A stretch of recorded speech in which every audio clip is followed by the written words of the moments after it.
क्या आप इन्वेस्टर हैं या फिर एंड यूजर, यानी कि आप प्रॉपर्टी अपने सेल्फ यूज के लिए खरीद रहे हैं, तो यह वीडियो आपके लिए है। आज का वीडियो काफी इंटरेस्टिंग होने वाला है। वीडियो के अंत तक बने रहे क्योंकि ऐसा वीडियो किसी भी प्लेटफॉर्म में अवेलेबल नहीं होगा। कभी कभी आपने अपने आसपास बन रहे रेजिडेंशियल प्रोजेक्ट या कमर्शियल प्रोजेक्ट को देखा होगा, प्राइस को स्टडी किया होगा। कभी कभी आपने ये नोटिस किया कि किसी एक बनते हुए प्रोजेक्ट की कीमतें अचानक से बढ़ने लगती हैं, 30 से 40% का ग्रोथ, और वो भी कुछ महीनों में। आज मैं आपको प्रोजेक्ट में आई तेजी का कारण बताऊंगा। क्या प्राइस अपने आप बढ़ रहे हैं या प्राइस को जबरदस्ती बढ़ाया जा रहा है, यानी कि मैनिपुलेट किया जा रहा है बिल्डर के द्वारा या प्रॉपर्टी मार्केट में बैठे हुए बड़े बड़े फाइनेंसियर्स के द्वारा। मैं आप लोगों को सलाह इसलिए नहीं देता हूं कि मैं आप लोगों से ज़्यादा समझदार हूं। मैं भी आप लोगों की तरह ही एक साधारण सा इंसान हूं और मैंने अपनी ज़िंदगी में आप लोगों से ज़्यादा गलतियां की हैं और हर गलती के साथ मैंने ये सीखा है कि कब इस प्रॉपर्टी मार्केट में एंटर करना चाहिए और कब तक बने रहना चाहिए और कब राइट टाइम आने पे एग्जिट करना चाहिए। अगर आप इन्वेस्टर हैं तो एग्जिट पॉलिसी आपको पहले से ही बना के रखनी पड़ेगी। वीडियो में आगे बढ़ते हैं। आज मैं आपको अपने लैपटॉप की स्क्रीन पर ना ले जाकर आपको व्हाइट बोर्ड पे लेके चलूंगा। आज मैं आपको वहीं पे समझाऊंगा कि किस तरीके से प्राइस अप एंड डाउन होते हैं और आपको किस तरीके की सावधानी बरतनी जरूरी होती है। आज का जो मैं एग्जांपल आपको लेके समझा रहा हूँ कि जो प्राइस राइज होता है वो कैसे बढ़ता है, वो मैंने एग्जांपल लिया है ज्योग्राफिकली। एक मैंने एनसीआर का एक रीजन लिया है। आप नोएडा कह लीजिए, आप उसको गाजियाबाद कह लीजिए, कोई भी एक रीजन ले लीजिए। एनसीआर का इसलिए लिया क्योंकि मंडी है और उससे आप अपने आप को कोरिलेट कर सकते हैं, आप अपने शहर को उसको रिलेट कर सकते हैं। ठीक है, तो मैं आपको समझाता हूं। एक बिल्डर है, इस बिल्डर ने ये का प्लॉट है, काफी अच्छी लोकेशन में है और इसने इसमें 2 फेजेस में प्लॉट लॉन्च करने का प्लान किया था। और फेज 1 में जो उसने सेल किए हैं टोटल 500 प्लॉट, 100 गज के, 200 गज के, 300 गज के, 400 गज के प्लॉट थे। ये वाला जो पोर्शन है ये इसे सेल कर दी थी। इसको बेचा किससे था? इसको जो बेचा था गाजियाबाद के ब्रोकर्स ने, नोएडा के एंड दिल्ली के एंड गुरुग्राम के जो ब्रोकर्स हैं, डीलर्स हैं, उन्होंने इसको सेल किया था। तो total number of plot cell में थे 500 प्लॉट। इसका जो स्टार्टिंग प्राइस था वो था 8,000 रुपए और जो क्लोज हुआ था वो 10,000 रुपए पे क्लोज हुआ था। यानी कि इसका जो लास्ट सेलिंग प्राइस था वो 10,000 रुपए गज का रेट था यहाँ पर। अब जो बिल्डर है वो फेज 2 लॉन्च करना चाहता है और उसने प्लान किया कि फेज 2 जो सेल करना चाहता है वो 14,000 रुपए गज का रेट के हिसाब से सेल करना चाहता है। पर जब 10,000 रुपए में मार्केट क्लोज हुई, फेज 1 क्लोज हुआ, तो इस प्रोजेक्ट में थोड़ा सा ठहराव आ गया, थोड़ा सा रुक गया मार्केट, क्योंकि अवेलेबिलिटी नहीं है, लोग आ रहे हैं तो उनको 10,000 रुपये थोड़ा ज्यादा लग रहा है। इसलिए लोग यहाँ पर अभी इसके प्रोजेक्ट के बारे में बात नहीं कर रहे। बट बिल्डर के प्लान है कि 14,000 में सेल करेगा।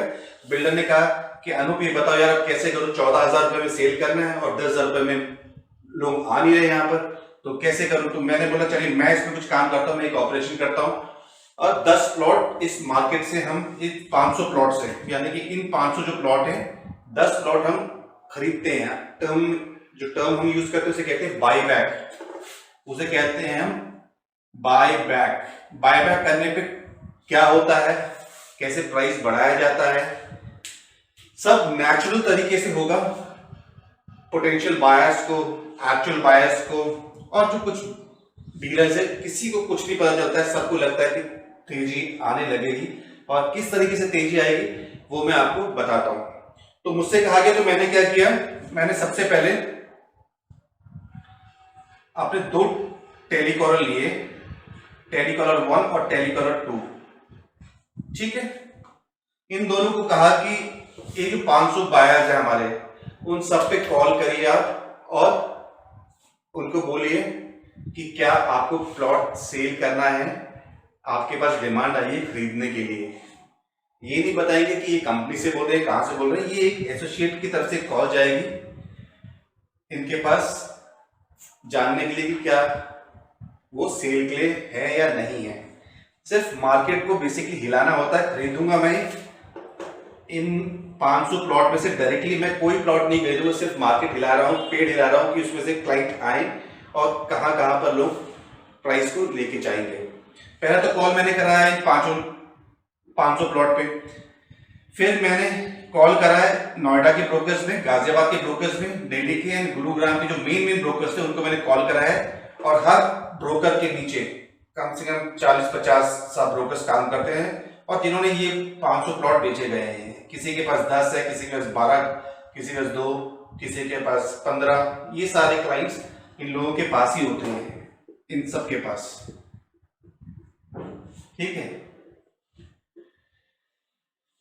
सबके पास एक एक कॉल जाती है, बड़े बड़े जो ब्रोकर्स हैं कि एक डिमांड आई है, एक क्लाइंट है, उनको खरीदना है और वो चाहते हैं कि उनको जो प्लॉट मिले वो 10,300 रुपए तक का वो खरीदना चाहते हैं। लोकेशन अच्छी होनी चाहिए, ये कंडीशन है। तो सब कहते हैं कि सर हम अपने क्लाइंट से बात करते हैं। सब लोग अपने अपने क्लाइंट्स को, जो 500 लोग हैं, इन लोगों को कॉल कर ले। किसी का शेयर 50 प्लॉट बेचे, किसी ने 100 बेचे, सब कॉल्स करना स्टार्ट कर देते हैं। सर कोई प्रॉपर्टी की डिमांड आ रही है, आप बेचना चाहते हैं, बताइए। तो 500 में से कम 40-50 तो निकल ही आते हैं जो एग्जिट करना चाहते हैं, जिन्होंने 8,000 रुपए में खरीदा है। और जो इन्वेस्टर है, सही इन्वेस्टर है, वो राइट टाइम पे एग्जिट कर जाता है, या किसी को जरूरत होती है वो एग्जिट कर जाता है। ठीक है, कॉल्स जाने लगे, मार्केट हिलने लगा। एग्जिस्टिंग बायर्स के पास ऑलरेडी कॉल चली गई है मेरे एक सो कॉल्ड ब्रोकर की तरफ से। 500 में हर क्लाइंट संडे सैटरडे छुट्टी के दिन कंपनी में आता है, कंपनी में आता है और पूछता है मोमेंटम आया प्लॉट में, हम तो लेके नहीं, अटक तो नहीं गए हैं। तो सेल्स रिप्रेजेंटेटिव ये कहता है सर अभी मोमेंटम आ रहा है 10,300 के आसपास में, ये 3 फाइलें लगी हुई हैं, खरीदना वो रिसेंटली आई हुई है, ट्रेडिंग अभी स्टार्ट नहीं हुई है, लेकिन ये खरीदने के लिए सेल करने वाले जो कहते हैं एग्जिस्टिंग बायर कि मोमेंटम आया है, जानकारी लेना चाहते हैं। लेकिन जो मैंने खरीदना है, मैंने सिर्फ ब्रोकर से खरीदना है, क्योंकि ब्रोकर से जब मैं खरीदता हूं तो पब्लिसिटी होती है कि मैंने बेच दिया। वो बेचेंगे, एक कहेंगे मैंने 5 प्लॉट बेच दिए, ये भी कहेगा मैंने 5 प्लॉट बेच दिए। यही तो मैं चाहता हूं कि ये लोग कहें कि मैंने बेच दिया है। तो मेरे पास नोएडा की तरफ से एक कॉल आती है कि सर एक प्लॉट आया हुआ है 10,300 का, खरीदेंगे क्या? तो मैंने कहा, बार्गेनिंग की मैंने, ठीक है, मैंने कहा चलिए 10,300 में पहला प्लॉट को फाइल करते हैं। 10,300 में पहला प्लॉट फाइल हुआ। इस प्रोजेक्ट का जो सो कॉल्ड एक डंप था, बढ़ नहीं रहा था, रुका हुआ प्रोजेक्ट था, उसका प्राइस 10,300 रुपए हो गया, क्योंकि हर लोग को, सब क्लाइंट्स को, सब ब्रोकर्स को, जो पोटेंशियल बायर्स, सबको पता चल गई 10,300 में डील हुई है। क्योंकि हर क्लाइंट वापस कॉल कर रहा है पूछने के लिए क्या प्राइस चल रहा है, क्या चल रहा है फिर से। तो बोलते सर 10,300 में डील हो गई है, अगर आपको बेचना हो तो बताइएगा 10,300 में। तो कहता नहीं, मुझे तो 10,500 में बेचना, जो क्लाइंट है 10,500 में बेचना है। पहली कॉल ऐसे गई, फिर एक हफ्ता गुजर जाए, फिर से मैंने एक सेकंड कॉल कराई दिल्ली के एक ब्रोकर को, बड़ा ब्रोकर। इससे फिर से कॉलिंग स्टार्ट हुई, नोएडा के डीलर को भी, सब ने फिर से बॉम्ब गिराना शुरू किया कि चलिए बताइए, बेचना है। फिर से मुझे इंक्वायरी यहां की, मैंने खरीद लिया गुरुग्राम के ब्रोकर से। इस बार जो प्राइस की डील हुई 10,700 रुपए में प्लॉट मिला मुझे। मैंने यही प्रोसेस को किया, 10,900 में तीसरा प्लॉट खरीदा, फिर चौथा प्लॉट मैंने खरीदा 11,000 में, फिर मैंने 5वां प्लॉट खरीदा 11,200 रुपए में। ठीक है, यही प्रोसेस को मैंने अपनाया। लेकिन जब मार्केट में ये जा रहा है, सेंटिमेंट्स बढ़ने लगे, प्रोजेक्ट में तेजी आ गई है, काम शुरू हो गया है। अब 10,000 की चीज 11,200 तक पहुंच गई है। जब यहां तक पहुंच गई तो बिल्डर को भी लगा कि यस प्राइस बढ़ रहे हैं और नेचुरल तरीके से लगता है कि बढ़ रहे हैं। तो बिल्डर ने क्या किया,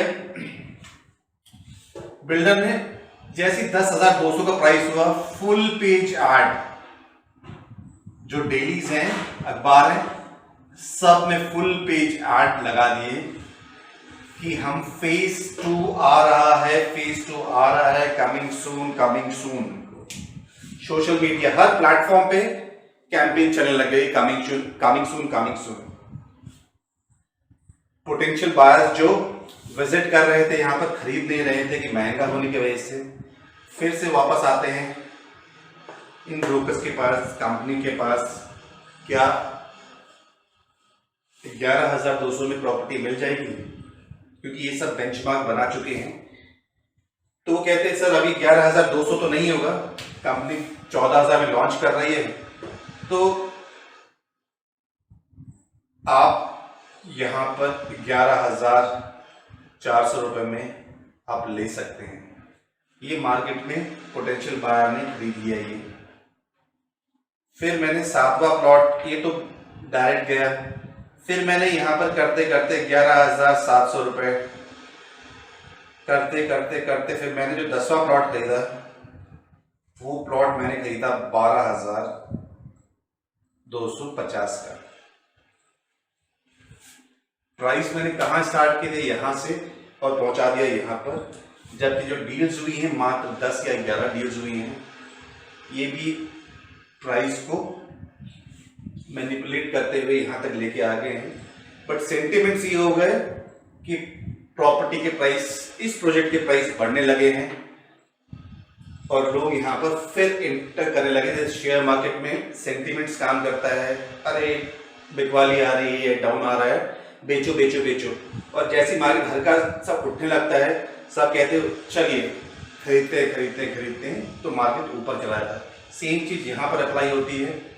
यहां पर जो आ गया प्राइस 12,250 का, अगर आप इन्वेस्टर हैं, अगर आप एंड यूजर भी हैं, तो आपको पूरा स्टडी करना होगा कि ये जो प्रोजेक्ट स्टार्ट हुआ था किस प्राइस पे स्टार्ट हुआ था और किस प्राइस पे आप एंटर करने जा रहे हैं।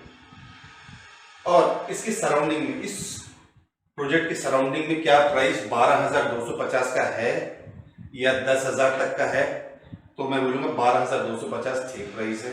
11,000 भी तो ठीक है, लेकिन इस प्रोजेक्ट की सराउंडिंग में अगर प्रॉपर्टी 7,000 8,000 रुपए में बिक रही है, तो ये वाला जो प्राइस है ये आर्टिफिशियली यहाँ तक खींचा गया प्राइस है।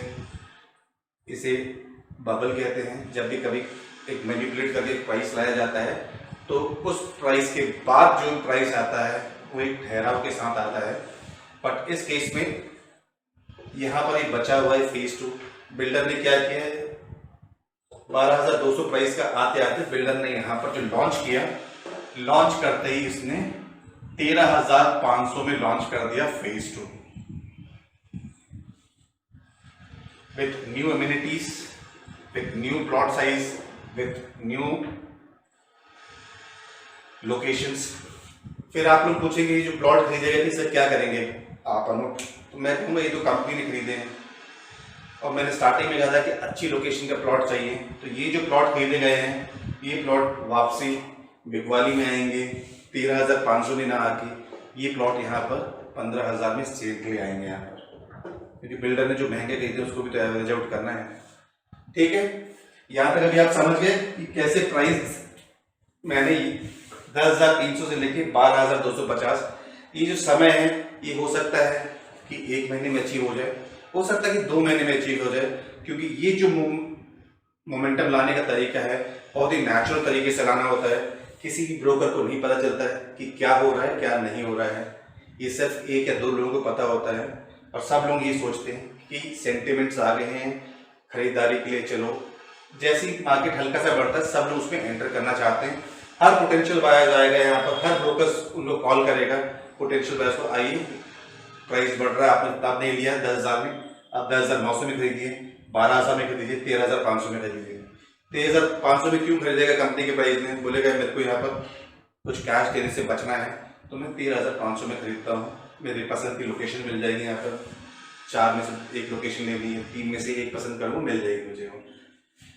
ठीक है, तो आप लोगों को अगर इन्वेस्टर है तो ये एक रेकी करना है, सराउंडिंग में करना है, बिना सोचे समझे आपको एंटर नहीं करना है। यही मैंने स्टार्टिंग में बताया था, जो मेरा एक्सपीरियंस है, जो मैंने गलतियां की है वही मैं आप लोगों के साथ शेयर कर रहा हूं यहाँ पर। अब मैं आपको एक छोटे से और एक एग्जांपल के साथ बता दूं मैं।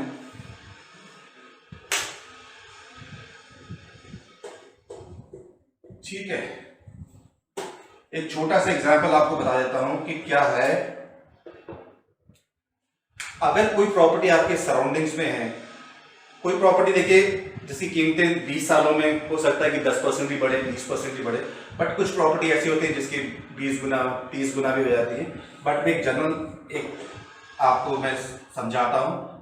2001 में सपोज एक प्रॉपर्टी की कीमत अगर 100 रुपए थी तो 2003 में सपोज उसकी कीमत हो गई 300 रुपए, बढ़ता गया यहाँ पर। तो 2008 से पहले जब स्लो डाउन आया था रियल एस्टेट में तो ये कीमत यहां पहुंच गई 1200 रुपए। फिर 2008 से लेके 2014 के बीच में ये 1200 रुपए थी, 1200 रुपए से ये हो गई 1400 रुपए। फिर 2014 से लेके 2021 के बीच ये मात्र पहुंची 1600 रुपए में। 2001 से लेके अगर वैसे देखेंगे 2021 में तो ये 100 रुपए 16 टाइम्स हो गई, यहां पर जो बढ़ा 16 टाइम्स बढ़ गई। लेकिन अगर आप देखें 2001 में जिसने 100 रुपए किया था तो यहां पर 3 टाइम्स हो गए। सबसे बड़ा जो कवर अप हुआ वो हुआ 1200 रुपए 2008 में। 2008 से लेके 14 के बीच में जब रिसेशन आया उसके बाद स्लोली एंड स्टडीली बढ़ा यहाँ पर, और 2014 के बाद डिमोनेटाइजेशन हुआ, कोरोना टाइम आए, 2 वेव्स आए तो स्लो बढ़ा यहाँ पर, ये भी आप कह सकते हैं। लेकिन जो बढ़ा हुआ प्राइस था 1200 रुपए वो आपको यहां देखने को मिला। तो क्या हम ये कह सकते हैं कि ये यहां पर इसका एक पीक था?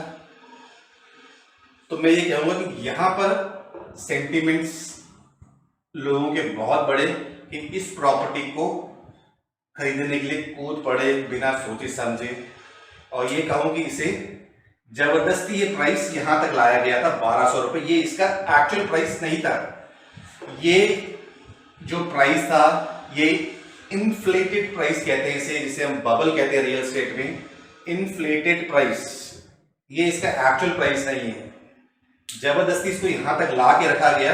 बबल, स्टॉक मार्केट में बबल जब आता है फटता है तो मार्केट गिरता है, लेकिन रियल एस्टेट में जो होता है वो मार्केट गिरेगा नहीं, वो 1200 रुपए तो यहां हो गया, लेकिन जब उसका अगला ग्रोथ आएगा अगले कुछ सालों में तो वो 3% 4% के हिसाब से ही ग्रो करेगा, क्योंकि उसको अपना एक पूरा साइकिल कवर करना है।